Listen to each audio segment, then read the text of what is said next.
ಜಯ ಮತ್ತು ವಿಜಯ ವಿಷ್ಣುವಿನ ದ್ವಾರಪಾಲಕರು. ಇವರಿಗೆ ಶಾಪ ಕೊಟ್ಟವರು ಯಾರು ಮತ್ತು ಇವರು ವಿಷ್ಣುವಿನ ಶತ್ರುವಾಗಿ ರಾಕ್ಷಸರಾಗಿ ಹುಟ್ಟಿದ್ದು ಹೇಗೆ?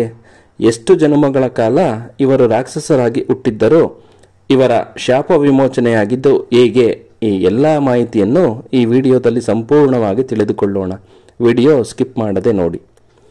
ಜಯ ಮತ್ತು ವಿಜಯ ವಿಷ್ಣುವಿನ ನಿವಾಸದ ಅಂದರೆ ವೈಕುಂಠ ಲೋಕದ ಇಬ್ಬರು ದ್ವಾರಪಾಲಕರು.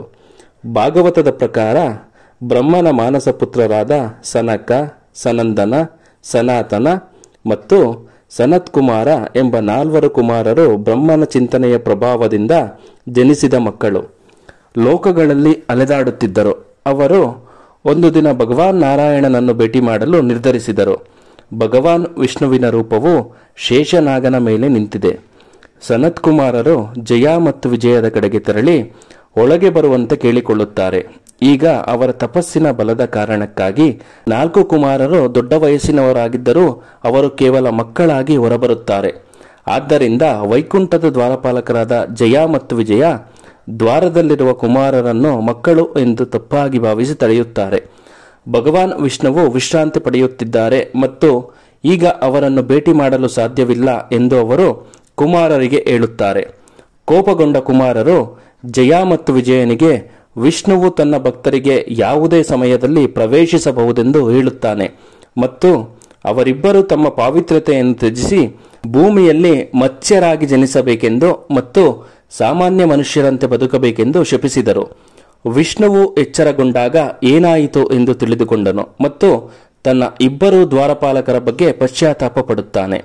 ಅವರು ತಮ್ಮ ಜವಾಬ್ದಾರಿಯನ್ನು ಪೂರೈಸಿದ್ದಕ್ಕಾಗಿ ಭವ್ಯ ಸನತ್ಕುಮಾರರಿಂದ ಶಾಪಗ್ರಸ್ತರಾಗಿದ್ದಾರೆ. ಅವರು ಸನತ್ಕುಮಾರರಲ್ಲಿ ಕ್ಷಮೆಯಾಚಿಸಿದರು ಮತ್ತು ಅವರ ದ್ವಾರಪಾಲಕರಿಗೆ ಜೀವನ ಮತ್ತು ಸಾವಿನ ಸರಣಿಯ ಮೂಲಕ ಹೋಗಲು ತಮ್ಮ ಗರಿಷ್ಠ ಸಹಾಯವನ್ನು ಮಾಡುವುದಾಗಿ ಪ್ರತಿಜ್ಞೆ ಮಾಡಿದರು. ಅವರು ಸನತ್ಕುಮಾರರ ಶಾಪವನ್ನು ನೇರವಾಗಿ ತೆಗೆದುಹಾಕಲು ಸಾಧ್ಯವಿಲ್ಲ, ಆದರೆ ಅವರಿಗೆ 2 ಆಯ್ಕೆಗಳನ್ನು ಪ್ರಸ್ತುತಪಡಿಸುತ್ತಾರೆ. ಮೊದಲ ಪರ್ಯಾಯವೆಂದರೆ ಅವರು ವಿಷ್ಣುವಿನ ಭಕ್ತರಾಗಿ ಭೂಮಿಯ ಮೇಲೆ 7 ಬಾರಿ ಹುಟ್ಟಬಹುದು ಮತ್ತು ಇನ್ನೊಂದು ಆಯ್ಕೆಯೆಂದರೆ ಅವರು 3 ಬಾರಿ ಅವನ ಶತ್ರುಗಳಾಗಿ ಹುಟ್ಟಬಹುದು. ಈ ವಾಕ್ಯಗಳಲ್ಲಿ ಯಾವುದಾದನ್ನಾದರೂ ಪೂರೈಸಿದ ನಂತರ ಅವನು ಪುನಃ ವೈಕುಂಠದಲ್ಲಿ ತಮ್ಮ ಪ್ರಾಮುಖ್ಯತೆಯನ್ನು ಪುನಃ ಪಡೆದುಕೊಳ್ಳಬಹುದು ಮತ್ತು ಅವನೊಂದಿಗೆ ಶಾಶ್ವತವಾಗಿ ವಾಸಿಸಬಹುದು. 7 ಜನ್ಮಗಳ ಕಾಲ ವಿಷ್ಣುವಿನಿಂದ ದೂರ ಉಳಿಯುವ ವಿಚಾರವನ್ನು ಜಯ ವಿಜಯ ಸಹಿಸಲಾರರು ಎಂದು ಅವರು ವಿಷ್ಣುವಿನ ಶತ್ರುವಾಗಿದ್ದರೂ ಸಹ ಭೂಮಿಯ ಮೇಲೆ 3 ಬಾರಿ ಜನಿಸಲು ನಿರ್ಧರಿಸುತ್ತಾರೆ. ವಿಷ್ಣು ನಂತರ ಅವತಾರಗಳನ್ನು ತೆಗೆದುಕೊಂಡು ಅವರ ಜೀವನದಿಂದ ಬಿಡುಗಡೆ ಮಾಡುತ್ತಾನೆ. ಜಯ ಮತ್ತು ವಿಜಯ ವಿಷ್ಣುವಿನಿಂದ ಕೊಲ್ಲಲ್ಪಡಲು 3 ಜನ್ಮಗಳನ್ನು ತೆಗೆದುಕೊಳ್ಳುತ್ತಾರೆ. ಮೊದಲ ಜನ್ಮದಲ್ಲಿ ವಿಷ್ಣುವಿಗೆ ಶತ್ರುವಾಗಿ ಜಯ ಮತ್ತು ವಿಜಯರು ಸತ್ಯಯುಗದಲ್ಲಿ ಹಿರಣ್ಯಾಕ್ಷ ಮತ್ತು ಹಿರಣ್ಯಕಶಿಪುಗಳಾಗಿ ಜನಿಸಿದರು. ಹಿರಣ್ಯಾಕ್ಷ ದಿತಿ ಮತ್ತು ಕಶ್ಯಪನ ಮಗ ಅಸುರ. ಹಿರಣ್ಯಾಕ್ಷ ಭೂಮಿಯನ್ನು ಕಾಸ್ಮಿಕ್ ಸಾಗರ ಎಂದು ಕರೆಯಲ್ಪಡುವ ಬುಡಕ್ಕೆ ತೆಗೆದುಕೊಂಡ ನಂತರ ಅವನು ವಿಷ್ಣು ದೇವರಿಂದ ಕೊಲ್ಲಲ್ಪಟ್ಟನು.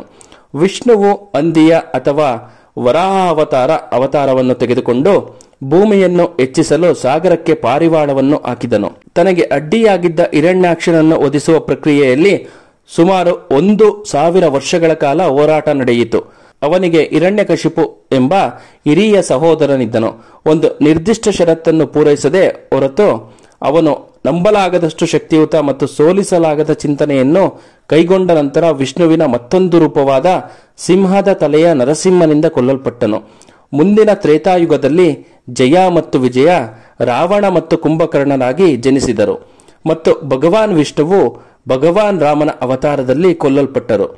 ದ್ವಾಪರ ಯುಗದ ಅಂತ್ಯದಲ್ಲಿ ಜಯ ಮತ್ತು ವಿಜಯ ಶಿಶುಪಾಲ ಮತ್ತು ದಂತವಕ್ರ ಮತ್ತು ವಿಷ್ಣುವು ತಮ್ಮ 3ನೇ ಜನ್ಮವನ್ನು ಪಡೆದರು ಮತ್ತು ಬಲರಾಮನೊಂದಿಗೆ ಕೃಷ್ಣನಾಗಿ ಕಾಣಿಸಿಕೊಂಡರು ಮತ್ತು ಮತ್ತೊಮ್ಮೆ ಅವರನ್ನು ಕೊಂದರು.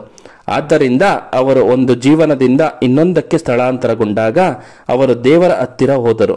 ಅಂತಿಮವಾಗಿ ವೈಕುಂಠಕ್ಕೆ ಹಿಂತಿರುಗಿದರು.